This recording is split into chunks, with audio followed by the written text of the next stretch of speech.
வணக்கம். இது ஜீவா டுடே. இன்றைக்கு நாம் வழக்கறிஞர் திரு வாஞ்சிநாதன் அவர்களை சந்தித்து பேசப் போகிறோம். வணக்கம் சார். சார், இன்றைக்கு பரபரப்பாக இருக்கக்கூடிய செய்தி பாத்தீங்கன்னா, தமிழக பாஜக தலைவர் அண்ணாமலை என்ன சொல்றாரு, நான் அரசியலுக்கு வந்து 3 வருஷம் ஆச்சு, இன்னும் நான் ஒரு அவதூறு வழக்கு கூட போட்டதில்ல.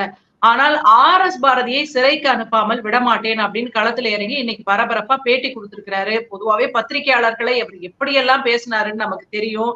இவர் மேல இன்னும் ஏன் யாரும் அவதூறு வழக்கு போடாம இருக்காங்க அப்படிங்கிற கேள்வி ஒரு பக்கம் இருக்க, இப்ப ஆர்.எஸ். பாரதி தரப்பு என்ன சொல்றாங்கன்னா, நானும் வந்து அவதூறு வழக்கு போட்டு 2 கோடி கேட்க போறேன்றாரு. இங்க 1 கோடி, அங்க 2 கோடி. சட்ட ரீதியா இதற்கெல்லாம் என்ன இடம் இருக்குது? 2 பேரும் என்ன பேசினாங்க? அதை பற்றி கொஞ்சம் சொல்லுங்களேன். அதாவது கள்ளக்குறிச்சி பிரச்சனை தொடர்பா பேசுனதுதான். ஆர்.எஸ். பாரதி அவர்கள் கள்ளக்குறிச்சி சம்பவத்துல அதுல கலக்கப்பட்ட மெத்தனால் வந்து பாண்டிச்சேரியில இருந்து வந்திருக்கு.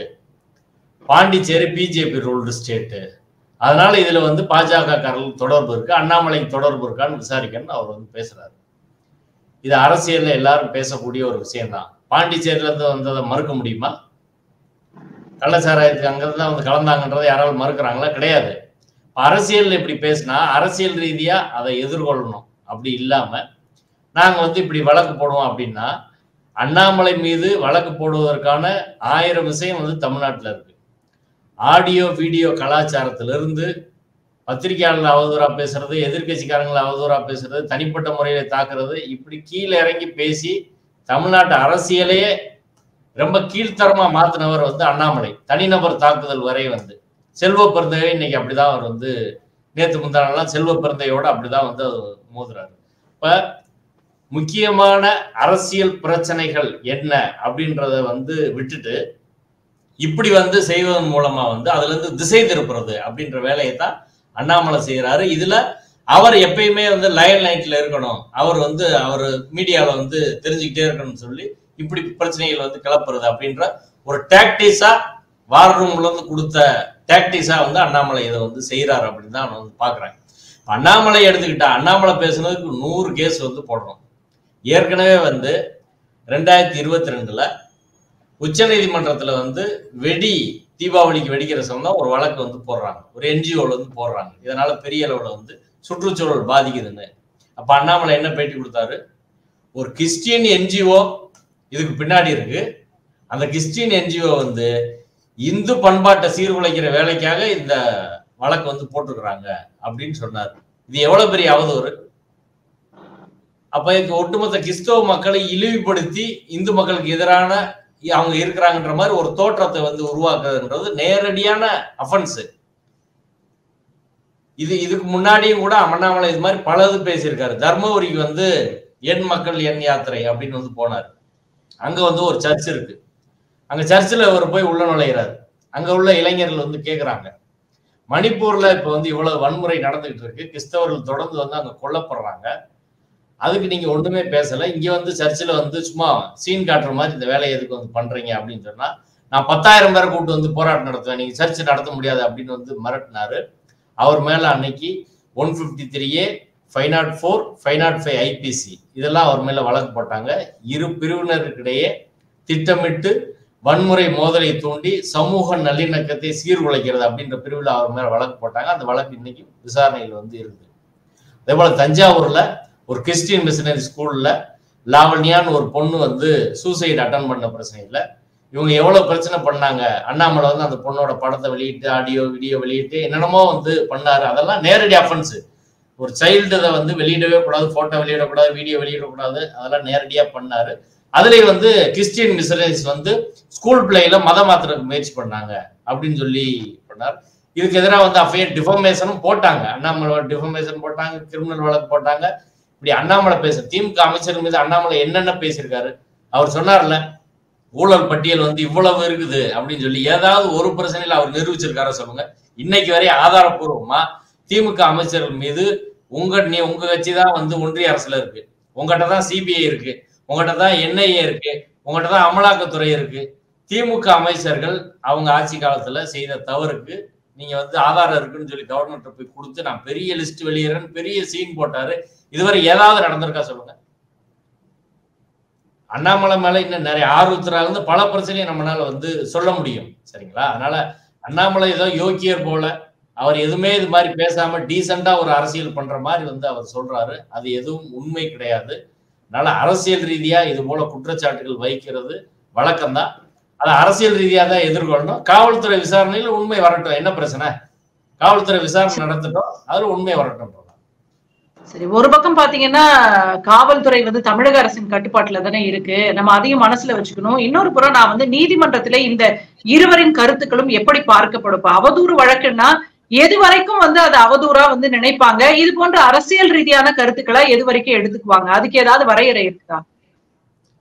அவதூறுன்றது ஒரு தனி நபரின் அவர் கண்ணியத்தை சீர்குலைக்கிற மாதிரி பொது வெளியில வந்து அவதூறான செய்திகளை சொல்லி அதனால அவரோட சமூக நன்மதிப்பு வந்து சீர்குலைஞ்சு அவர் வந்து வீட்டுக்குள்ள முடங்குற ஒரு சூழ்நிலை அப்படின்றத வந்து நிரூபிச்சாதான் அது அவதூறுன்ற வகையில வரும். மற்றபடி வந்து ஒரு குற்றச்சாட்டு, அதே போல வந்து உண்மையை சொல்றது, சந்தேகத்தை கிளப்புறது, இதெல்லாம் அவதூறுன்ற வகையில வந்து வராது. இது அரசியல் ரீதியா அங்க இருந்தா வந்துச்சு அப்படின்றது ஒரு உண்மை. அது வந்து அரசியல் ரீதியா சொல்றது. அதனால அண்ணாமலைக்கு தொடர்பு இருக்கா, பிஜேபிக்கு தொடர்பு இருக்கான்னு பேசுறது வந்து இயல்புதான். இங்க பல்வேறு விஷயங்களை வந்து நேரடியா வந்து இன்னைக்கு இவர் ஆம்ஸ்ட்ரா கொலையில இருந்து பல்வேறு விஷயத்த திமுக கவர்மெண்ட் நேரடியா குற்றம் சாட்டி வந்து பேசுறாங்க. ஏதோ அவங்க வேணும்னே பல விஷயம் பண்ண மாதிரி. அதுக்கு ஒவ்வொன்றுக்கு டிஃபமேஷன் கேஸ் போட முடியுமா? ஒரு சின்ன குறுக்கீடு, இன்னைக்கு பேட்டியில கூட பாத்தீங்கன்னா இந்த விசாரணைக்கெல்லாம் முதலமைச்சர் ஸ்டாலின் தான் முட்டுக்கட்டையாக இருக்கிறாருன்னு நேரடியா முதல்வரையே அவர் குற்றம் சாட்டுறாரு. இதெல்லாம் அவதூறுல வருமா, இல்ல அரசியல் ரீதியா ஒரு விமர்சனம்னு எடுத்துக்கணுமா? இது வழக்கு போட்டா நேரடியா இதுக்கும் வழக்கு போடலாம். இப்படி அரசியல்ல வழக்குன்னு போட ஆரம்பிச்சா எல்லாத்துக்கும் வழக்கு போடலாம். முதல்வர் முட்டுக்கட்டையா இருக்கிறார் அப்படின்றது வந்து முதல்வரோட நற்பெயருக்கு களங்கம் விளைவிக்கக்கூடியது. அதற்கான ஆதாரம் என்னன்னு அண்ணாமலை சொல்ல முடியுமா? எந்த வழக்குல முதல்வர் யார்கிட்ட பேசி எதை செய்யக்கூடாதுன்னு சொன்னாரு அப்படின்னு சொல்லணும்ல. அது ஆதாரத்தோட சொல்ல முடியாது. அதனால இதெல்லாம் அரசியல் ரீதியான விமர்சனம். இதெல்லாம் கடந்து போறதுதான் வந்து சரி, இல்ல அரசியல் ரீதியா பதில் சொல்லணும். மற்றபடி டிஃபமேஷன் வழக்கு ஆவேசமா எல்லாரும் வந்து ஃபர்ஸ்ட் போடுவாங்க. அதற்கு பிறகு அது நீதிமன்றத்துல நிரூபிக்கிறதுக்கான வாய்ப்புன்றது ரொம்ப குறைவு, நிரூபிக்க முடியாது. கடைசியில அது வந்து தள்ளுபடி ஆகும். அப்படி இல்லைன்னா அப்பீல்ல போய் வந்து விடுதலை ஆகும். இல்லைன்னா இடையில உயர் நீதிமன்றத்துல வந்து அந்த அவதூறு வழக்கை உயர் நீதிமன்றத்துல போட்டு அந்த வழக்கு வந்து ரத்து பண்ணிடுவாங்க. அப்படிதான் அது இருக்கும் ஒழிய மற்றபடி ஒரு லாஜிக்கல் எண்டுக்குன்னு அவர் சொல்றாரு. ஒரு லாஜிக்கல் எண்டுக்கு ஒரு மண்ணாங்கட்டி அது வந்து போகாது அப்படின்றதா. இவர் போட்டாலும் சரி, இவங்க போட்டாலும் சரி, எந்த டிஃபமேஷன் வந்து ராகுல் காந்தியை மட்டும் குறி வச்சு அது மாதிரி குஜராத் கோர்ட்னால அதை வந்து பண்ணாங்களே ஒழிய வேற யாரும் டிஃபமேஷன் வழக்குல பெரிய அளவுல வந்து தண்டிக்கப்பட்டதா அப்படி ஒண்ணு வரலாறு ஒன்றும் கிடையாது. அது லீகலா வந்து அது ப்ரூவ் பண்றது அவ்வளவு ஈஸியும் கிடையாது. லாஜிக்கல் எண்டுக்கெல்லாம் போகாது. இன்னைக்கே ஒரு சீனுக்காக அதை பேசலாம், அவ்வளவுதான்.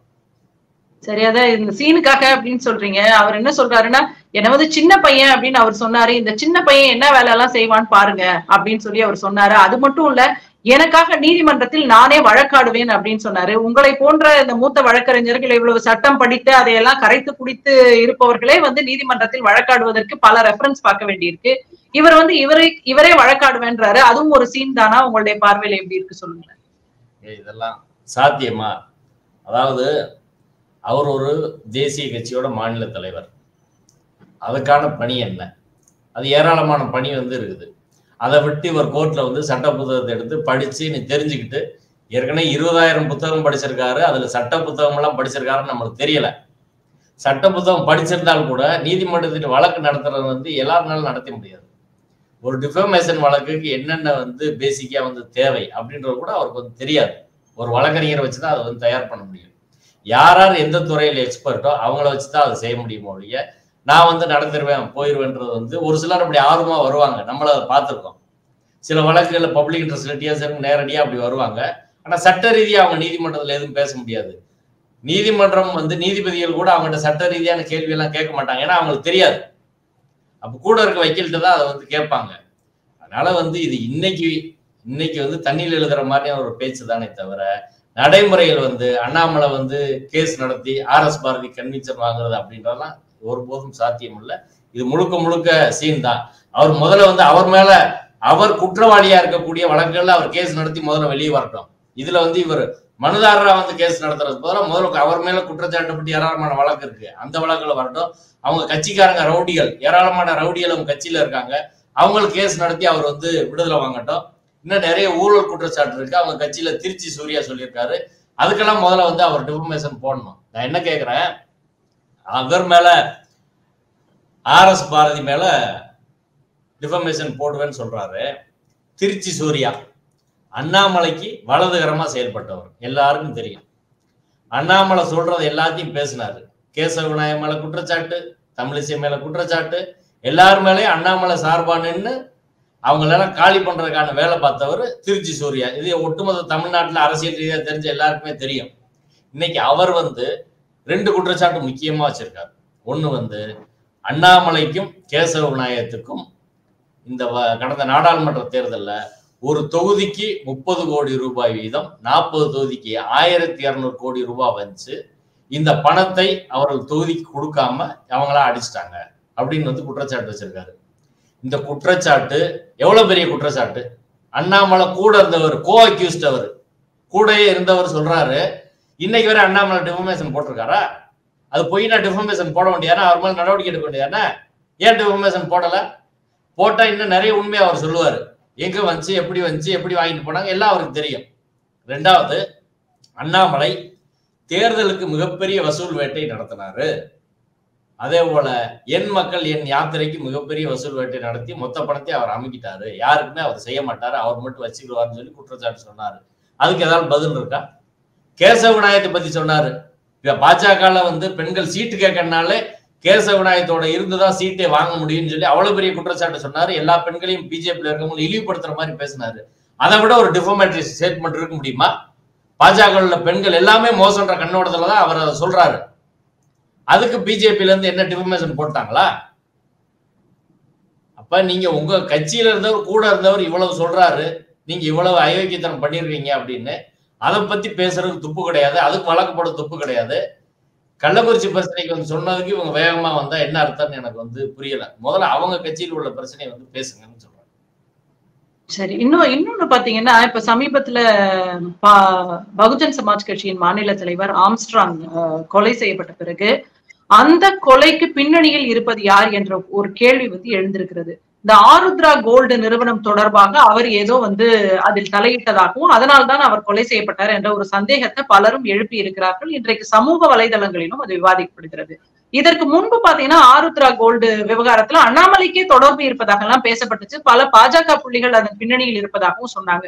இப்ப சமீபத்துல இந்த தங்க கடத்தல் தொடர்பாகவும் அதுல சிக்கி இருக்கக்கூடிய பிருத்திவி வந்து பாஜகவில் ஒரு முக்கியமான நபராக வலம் வந்து கொண்டிருந்தார் பாஜக தலைவர்களிடையே அப்படின்னு சொல்றாங்க. இவங்க கள்ளச்சாராய வழக்குக்கு சிபிஐ விசாரணை கேட்கிறவங்க, இதற்கெல்லாம் வந்து சிபிஐ விசாரணை கேட்காம இருக்காங்களே, அதற்கான ஏதாவது சந்தேகம் உங்களுக்கு இருக்கா? பின்னணி இருக்கும்னு நினைக்கிறீங்களா? அதை பற்றியும் கொஞ்சம் சொல்லுங்க. 100% வந்து ஆருத்ரா பிரச்சனைக்கும் தங்க கடத்தலுக்கு வந்து பிஜேபி காரர்கள் பின்னணி வந்து இருக்குது. அதனாலதான் அந்த பிரச்சனைக்கு வந்து இன்னைக்கு வரை அவங்க எந்த போராட்டம் நடத்தல, எந்த வழக்கும் போடல, எந்த பிரஸ் மீட்டும் வைக்கல. இப்ப ஆருத்ரா பிரச்சனை எடுத்துக்கோங்க. ஆருத்ரா வந்து முதலீட்டுக்கு 30% வட்டி தரோம், 1 லட்ச ரூபா கொடுத்தா 30,000 ரூபாய் மாதம் வந்து வட்டி அப்படின்னு சொல்லி துவங்கினாங்க. இது தர முடியாதுன்னு எல்லாருக்கும் தெரியும்.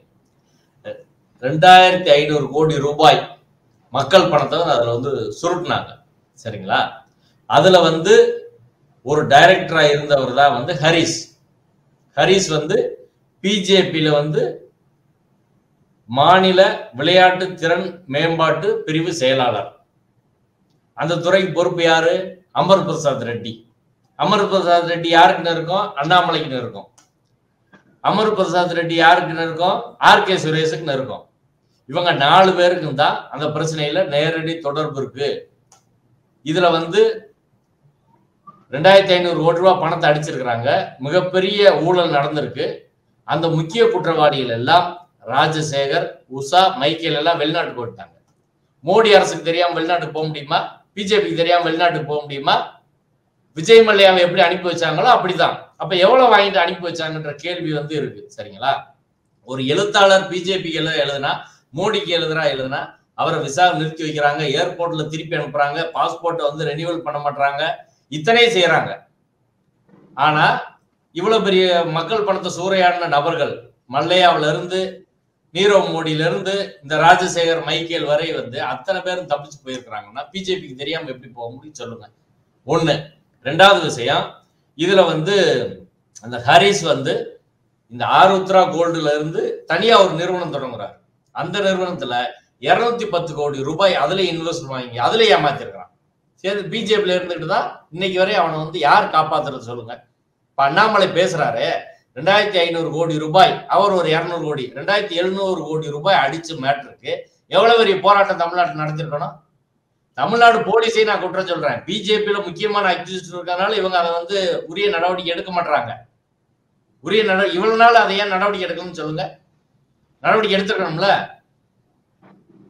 அதே போல இந்த பிருத்வி வந்து பிஜேபியோட மாணவர் அணி பொறுப்பாளர். அவர் வந்து பிஜேபியோட அர்ஜுன் ராம் மேக்வால் சென்ட்ரல் மினிஸ்டர் போய் வந்து பிஏவா சேர்றாரு. அங்க நிறைய வந்து கான்டாக்ட் வந்து உருவாக்கிறாரு. அதன் மூலமா கஸ்டம்ஸ் ஆபீசர்ஸ் வந்து தெரிஞ்சு வச்சுக்கிறாரு. அப்ப சென்னையில வந்து கஸ்டம்ஸ் ஆபீசர்ஸ் அவருக்கு பழக்கம். அங்க உள்ள லைசன்ஸ், கடை யார் வைக்கிறது, இதெல்லாம் அவர் தீர்மானிக்கிறாரு. அதுக்கு பணத்தை வாங்கிட்டு ஏற்பாடு பண்ணி கொடுக்குறாரு. இப்ப வெளிநாட்டுல இருந்து தங்கம் வந்தா இந்த 2 மாசத்துல மட்டும் கிட்டத்தட்ட 267 கிலோ தங்கம் வந்து பிடிபட்டு இருக்கு. நான் சொல்றேன், பிடிபட்டது வந்து ஒரு 10% தான். மீதி எல்லாம் பிடிவிடாம போயிருச்சு. இதோட மதிப்பு மட்டும் 170 கோடி ரூபாய் 2 மாசத்துல மட்டும். ஏர்போர்ட் வந்து பிஜேபி கட்டுப்பாட்டுல இருக்கு. அவங்க தான் லைசன்ஸ் கொடுக்க முடியும், அவங்க தான் கடைகளுக்கு வந்து அலாட்மெண்ட்ல ஒதுக்க முடியும். கஸ்டம்ஸ் அவங்க கட்டுப்பாட்டுல தான் இருக்கிறாங்க. சரிங்களா? துறைமுகமும் அவங்க கட்டுப்பாட்டுல தான் இருக்கு, சென்ட்ரல் கவர்மெண்ட் கட்டுப்பாட்டுல. அதானி குழுமத்தோட அந்த போர்ட்ல 2000 கோடி 3000 கோடி 22,000 கோடி அப்படின்னு சொல்லி அவ்வளவு இந்த வெளியே வந்துச்சு. இதுவரை யாராலும் அந்த துறைமுக அதிகாரிகள் கைது செய்யப்பட்டிருக்காங்களா? அவங்க ஹெல்ப் இல்லாம அது வந்து நடக்குமா? அங்க ஒரு பக்கம் குஜராத்ல அதானி போர்ட்ல முழுக்க போதைப் பொருள் வந்து கடத்துறாங்க. நாடு முழுவதும் உள்ள விமான நிலையங்கள்ல வந்து தங்கம் வந்து கடத்துறாங்க. இதுக்கு முழுக்க வந்து பாஜக காரர்கள் வந்து உதவியா இருக்கிறது அப்படின்றதுதான். கஸ்டம்ஸ் ஆபீசரும் அதுக்கு உடந்தை. அந்த வழக்கையை நீங்க பாருங்க, பெரிய அளவுல அது வந்து போகாம ஒரு கட்டத்துல வந்து அமைக்கிடுவாங்க. அந்த பிருத்வி வந்து அண்ணாமலைக்கும் கேசவ விநாயகத்துக்கும் நெருக்கம்னு சொல்றாங்க. பத்திரிகையில செய்தி வந்திருக்கு, நக்கீரங்களை கற்ற வந்திருக்கு. இதை அண்ணாமலை இதுவரை மறுக்கணும்ல. மறுத்து இப்ப அதுக்குன்னா டிஃபமேஷன் போடு, அதுக்கு சிபிஐ விசாரணை. இப்ப பிருத்வி மேட்ரு தங்க கடத்தலுக்கு அண்ணாமலை ஏன் சிபிஐ விசாரணை கேட்கல, பிஜேபி ஏன் சிபிஐ விசாரணை கேட்கல, பிஜேபி ஏன் போராட்டம் நடத்தல, ஆருத்ராக்கு ஏன் சிபிஐ கேட்கல, சென்ட்ரல் கவர்மெண்ட் என்ஐஏ வரைய வந்து நாட்டோட பொருளாதாரத்தை பாதிக்கக்கூடிய ஒரு விஷயங்கள் இது ரெண்டும். அதுக்கு என்ஐஏ விசாரிக்க வேண்டியதானே? விசாரிச்சா உள்ள போறதெல்லாம் வந்து அண்ணாமலை, கேசவ விநாயகம், அமர் பிரசாத் ரெட்டி பல பேர் உள்ள வேண்டியிருக்கு, ஆர்கே சுரேஷ்ல இருந்து. ஆனா இந்த வழக்கு எல்லாமே நகலாம இருக்கிற காரணம் வந்து முழுக்க அரசியல். இதுல பாஜக காரங்கள் பின்னணியில இருக்காங்க அப்படின்றதான். கள்ளச்சாராய பிரச்சனை இப்ப ஒரு சந்தேகம், நீங்க பாத்தீங்கன்னா இப்ப ஆம்ஸ்ட்ராங் கொலை செய்யப்பட்ட பிறகு அதுல வந்து ஆருத்ரா கோல்டுக்கு தொடர்பு இருக்கிறதான்ற கேள்வி எழுந்த உடனே பாத்தீங்கன்னா அடுத்தடுத்து செல்வ பெருந்தகை விவகாரத்தை அண்ணாமலை கையில எடுக்கிறாரு, RS பாரதி விவகாரத்தை கையில எடுக்கிறாரு. இதை வந்து திசை திருப்பும் முயற்சியா நம்ம பாக்குறதா? எப்படி எடுத்துக்கிறது? 100% வந்து அது சரி. இப்ப ஆம்ஸ்ட்ராங் பிரச்சனை இல்ல, பொதுவா தமிழ்நாட்டுல ரவுடிசம் வந்து அதிகரிச்சிருச்சு அப்படின்ற முறையில எல்லாரும் வந்து பேசுறாங்க. நான் என்ன கேட்கிறேன்னா, இந்த அளவுக்கு ரவுடிகளை அரசியலில் சேர்த்து அவர்களுக்கு ஊக்கம் கொடுத்து இன்னைக்கு இந்த அளவு பிரச்சனை அதிகரிக்கு காரணமான கட்சி தமிழ்நாட்டுல பிஜேபி தான். இந்தியா முழுவதும் ரவுடிகளை கட்சியில சேர்க்கிறது. கர்நாடகாவில் கூட போன பிரிவில் 150 ரவுடிகளை சேர்த்திருக்காங்க. விஹெச்பின்ற அமைப்பே ரவுடிகள் அமைப்பு தான். அங்க சாமியார்களை அடிக்கிறதுல இருந்து அத்தனை வேலையை அவங்க வந்து செய்யறாங்க. ரவுடித்தனம், வன்முறை, ஊழல், சாதியவாதம், மதவாதம், இதுக்கு மொத்த உருவம்னா அது பிஜேபி, RSS, சங் பரிவார் அமைப்பு தான்.